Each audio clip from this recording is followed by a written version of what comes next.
Scientists have been using microscopes ever since Leo van Hoek looked at the first microorganisms using his crude microscope.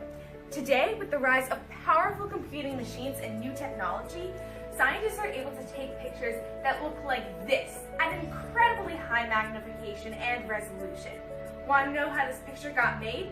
Follow me to find out. So what are some of today's modern microscopes?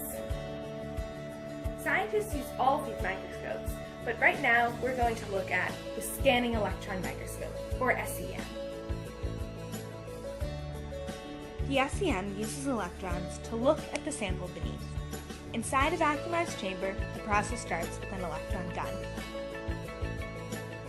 Electron guns are usually divided into two categories, thermionic or field emission. Thermionic requires extreme heat to draw out the electrons, while field emission uses a cold and powerful electric field. The next part of the gun is the anode, an electromagnetic metal plate which draws out the scattered electrons and focuses them into a beam. Then is the condenser lens. Depending on where it is relative to the anode, the spot size of the beam changes. Next is the aperture.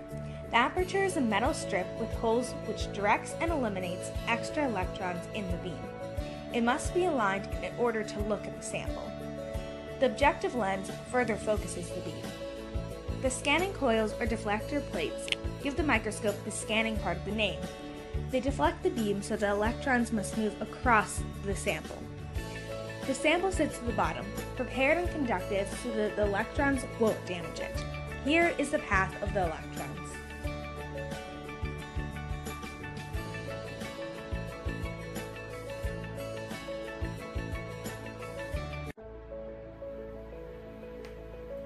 So, after all of this, how do scientists actually look at the sample? Well, electrons that hit the sample and bounce back are picked up by detectors, and the signal sent back to the computer where the image is generated. Some electrons bounce back in an elastic way, like this. These are called backscattered electrons, and they are helpful for looking at the composition of the sample.